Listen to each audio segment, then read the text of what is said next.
Yes, friend! Tuloy-tuloy pa rin tayo sa usaping utang. Kaya naman malamang sa malamang yung mga tinatamaan dyan ay medyo naiinis na kay Biboy Bibo.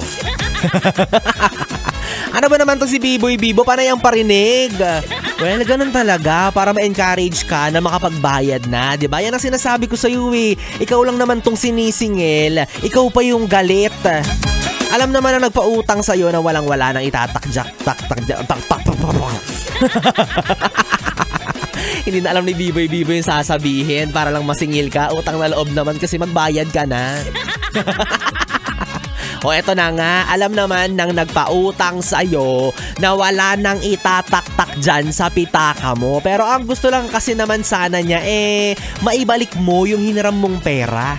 Diba? Alam naman nating lahat na may kanya-kanya tayong pangangailangan. Kaya kung pwede lang sana, kapag siya naman yung napunta sa oras ng kagipitan, meron siyang maaasahan. No? Kasi ang kailangan niya po ay yung pera, hindi ang iyong drama. Pasensya na. Wala pa talaga. Hindi, okay lang naman yan, di ba? Kung maidadaan mo sa iyong pakiusap na maayos, hindi naman sana yung ikaw pa yung galit, di ba? Kasi may mga ganyan tayo mga yes friend no? Yung kapag sinisingil mo, unang beses pa lang ng singilan, talagang galit na. Nakakala mo naman talaga, hindi niya hiniram yung pera. Diba? Pero okay lang pong makiusap, ha? Okay lang at yan po ang tamang paraan. Kung talagang wala pang pangbayad, makiusap ng maayos, diba? At magbigay ng ultimatum kung kailan talaga mababayaran yung hiniram mong pera o yung hiniram mong utang, diba? At magbigay ka ng eksaktong date at kapag may binigay kang petsa, sundin mo yun, diba? Para naman meron kang aasahan ulit na mahihiraman kapag nangailangan ka ulit. Kaya paalala po ng mga yes friend na wag po tayong mangungutang kung para lang po ito sa mga luho natin. Diba? Kung para lang naman yan sa mga gastusan na hindi naman kapaki-pakinabang. Wag mangutang para lang magmukhang mayaman. Di mo ko gayahin. Mukha lang akong mayaman pero yung wallet ko 20 lang laman. O, diba? So far, okay naman. Wala naman akong pinagkakautangan.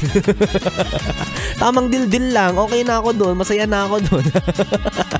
Well, anyways, mga yes friend, batiin natin yung mga kapiling pa rin natin hanggang sa mga oras na ito sa patuloy na pag-antabay at pagtutok kay Biboy Bibo number 1 dyan. Si Kim Soriano, sabi niya, "Hi DJ B-Boy, pag-greet naman ako ng happy birthday." Happy birthday! Thank you po and birthday ko po today. Ayan, happy birthday sa iyo Ate Kim Soriano. Sana mabuhay ka pa hanggat kailan mo gusto.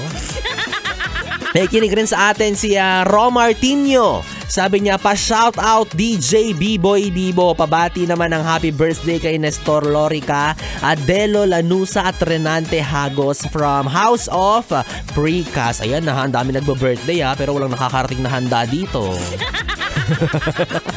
Nakikinig rin sa atin si Marcus Aison mula naman sa Paranaque. Andyan din si Steven Labawan, si Chen Sales. Ang kita mo ng pangalan mo, Chen.